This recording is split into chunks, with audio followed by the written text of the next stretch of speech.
साथियों नमस्कार।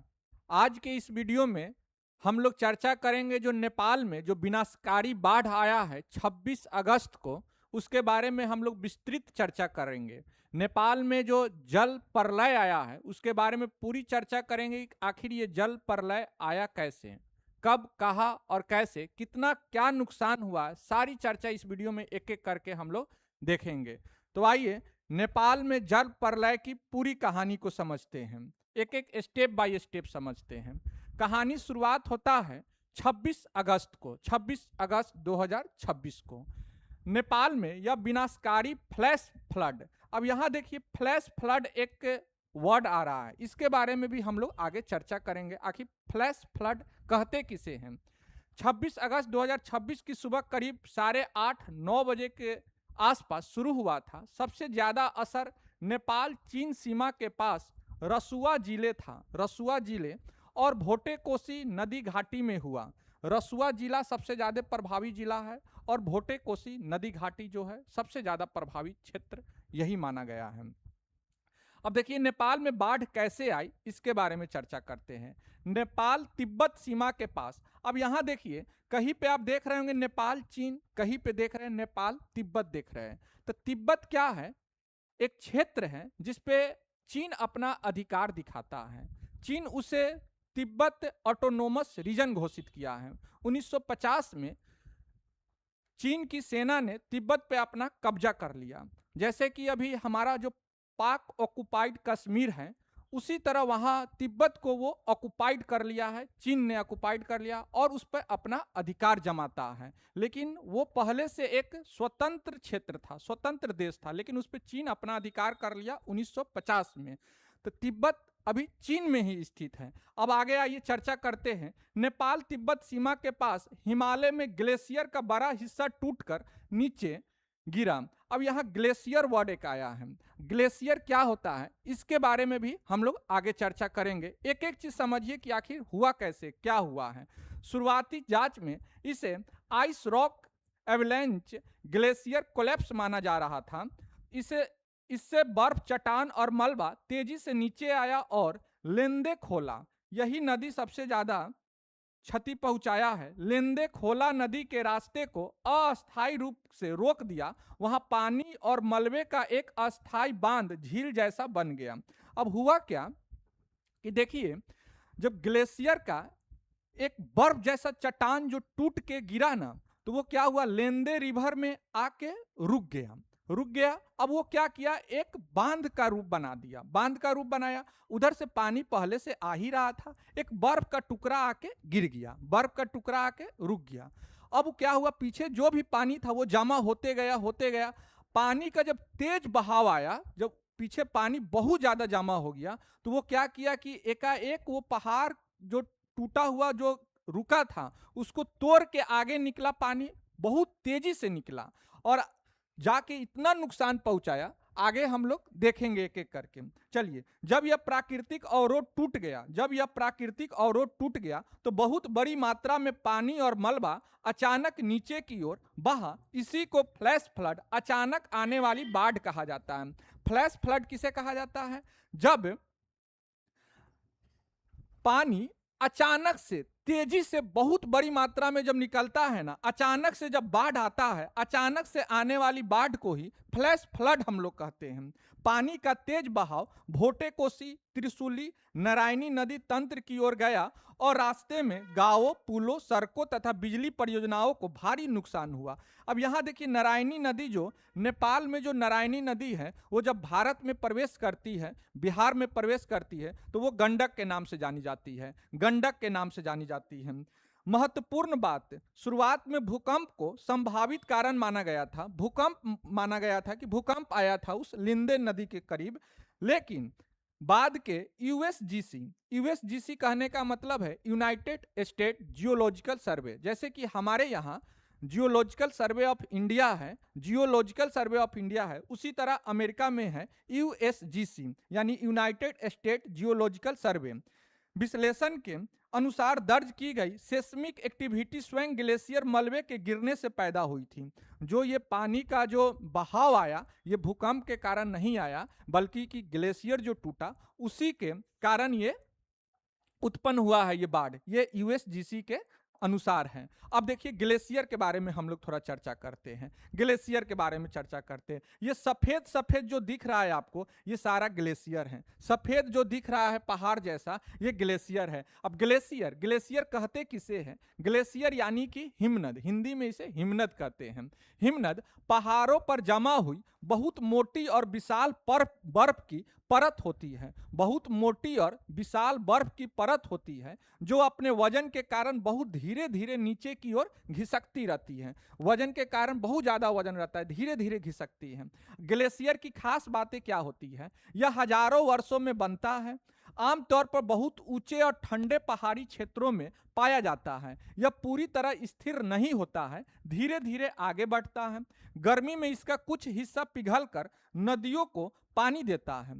अगर ग्लेशियर का कोई बड़ा हिस्सा अचानक टूटकर नीचे गिरे या उससे बनी झील का पानी अचानक निकल जाए तो इसे फ्लैश फ्लड जैसी स्थिति पैदा होती है। यही कारण था। अब क्या हुआ, जैसे कि ये ग्लेशियर है, ये ग्लेशियर का कुछ पार्ट टूट के क्या हुआ, लिंदे जो रिवर था, लिंदे रिवर के जो संकीर्ण रास्ता था यहां पे आके रुक गया। ग्लेशियर का एक पार्ट टूट के यहां आके रुक गया। और ये लिंदे रिवर जो पीछे भी है, पूरा यहां से पानी आते आ रहा था। पानी तो पीछे से आ ही रहा था। यहां पे क्या हुआ, एक डैम का रूप बन गया, एक प्राकृतिक बांध जैसा बन गया। अब जब पानी पीछे ज्यादा जमा हुआ तो इस बांध को तोड़ के अचानक से पानी तेजी से आगे आया, अचानक से तेजी पानी बढ़ते आया। इससे क्या हुआ कि आगे जो भी दिखाई दिया, गांव, पुल, पुलिया, घर, मकान, गाड़ी, जो भी सारा कुछ बहते चला गया पानी में। आइए फिर आगे देखते हैं आगे क्या हुआ। अब चलिए देखिए कुछ टाइमलाइन देखते हैं, किस समय पे क्या घटना हुआ उसको हम लोग टाइम के अनुसार समझते हैं, किस टाइम पे क्या घटना हुआ। पूरी टाइमलाइन देखते हैं। सुबह लगभग 9 बजे नेपाली समय के अनुसार भोटे कोसी नदी के ऊपरी हिस्से में पानी का स्तर अचानक तेजी से बढ़ना शुरू हुआ।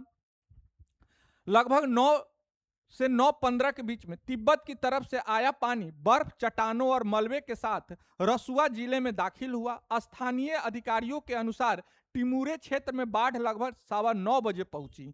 इसके तुरंत बाद टिमुरे और स्याफ्रुबेसी में भोटे कोसी का पानी तेजी से फैल गया। सड़क, पुल, घर और अन्य ढांचे प्रभावित हुए। अगले कुछ घंटों में पानी और मलबा भोटे कोसी त्रिशूली नदी की ओर तेजी से नीचे गया। लगभग 30 मिनट के दौरान गलछी में त्रिशूली नदी का जल स्तर करीब 9 मीटर और मालेखू में करीब 7 मीटर तक बढ़ने की रिपोर्ट है। दोपहर से आगे इस तरह पानी धीरे धीरे आगे बढ़ते चला गया। लगभग 10 घंटे के भीतर क्या हुआ, बाढ़ की लहर भोटे कोसी और त्रिशूली नदी तंत्र से आगे नारायणी नदी तक पहुंच गई। नारायणी नदी के बाद क्या हुआ, गंडक तक पानी आ गया, बिहार में पानी आ गया। अब देखिए हम लोग थोड़ा मैप के जरिए इसको समझिए कि कहां से पानी कैसे कैसे आया और कहां तक ले पानी गया, जो बाढ़ है वो कहां तक गया। पूरा path of the Nepal glacier flash flood लेंदे रिवर टू गंडक रिवर तक का सफर हम लोग एक मैप के माध्यम से समझते हैं। अब यहां देखिए जो सफेद चादर दिख रहा है, जो बर्फ दिख रहा है, यही ग्लेशियर है, पहाड़ है, यही ग्लेशियर है। अब यहां से क्या हुआ, ये जो रिवर है ये लेंदे रिवर है। अब यहां देखिए यहां क्या हुआ था, एक डैम की तरह बन गया था, डैम की तरह बन गया था। यहीं पे हुआ आइस एंड रॉक डैम, यहीं पे आइस और बर्फ और चट्टान का एक टुकड़ा एक बांध बना दिया था। यहीं पे ये टूटा और ये देखिए तेजी से पानी निकला। तेजी से जब पानी निकलते आया तो ये आपका ढांडिंग और आगे नारायणी नदी, तिमुरे, त्रिशूल नदी, ये सब आगे आते आते आते आते आपका सारा कुछ नुकसान पहुंचाते। चितवन में सबसे ज्यादा लाश मिला है, चितवन में सबसे ज्यादा लाश मिला है। जब पानी तेजी से आया तो लाश को लेते आगे बढ़ते गया तो चितवन में सबसे ज्यादा लाश मिला है। अभी तक के रिपोर्ट के अनुसार।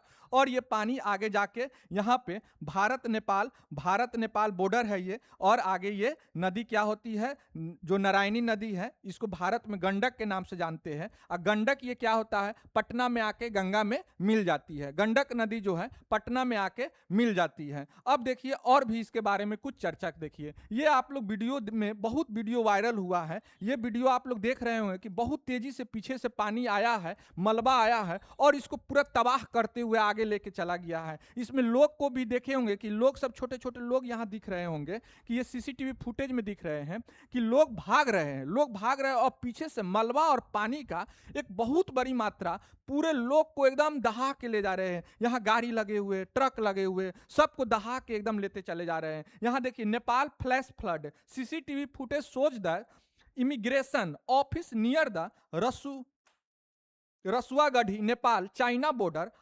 Area surrounded by flood water. अब यही है, ये इमिग्रेशन ऑफिस, इमिग्रेशन सेंटर है। अब ये इमिग्रेशन सेंटर क्या है इसके बारे में भी हम लोग अभी चर्चा करेंगे। इमिग्रेशन सेंटर क्या है इसके बारे में भी हम लोग अभी चर्चा करेंगे। अब देखिए इमिग्रेशन सेंटर, अब इमिग्रेशन सेंटर ये क्या है, यह रसुआगढ़ी, बोले ना सबसे ज्यादा प्रभावी जिला रसुआ, तो रसुआगढ़ी सीमा क्षेत्र का इमिग्रेशन सीमा जांच केंद्र है, जहां नेपाल चीन सीमा पार करने वाले यात्रियों के दस्तावेज और जन प्रक्रिया होती है। जैसे कि हम लोग जब देखे होंगे, आप लोग भी गए होंगे भारत नेपाल बॉर्डर पे देखे होंगे कस्टम ऑफिस होता है, उसी तरह का ये इमिग्रेशन ऑफिस है। वहां पे कागजी प्रक्रिया पूरा होता है, वीजा पासपोर्ट सब कुछ जांच होता है, तभी उस देश से इस देश में लोग आएगा, नेपाल से चीन में जाएगा, चीन से नेपाल में आएगा। बाढ़ के समय वहां क्या हुआ, 26 अगस्त 2026 की सुबह भोटे कोसी क्षेत्र में अचानक बहुत तेज पानी और मलबे का प्रवाह आया।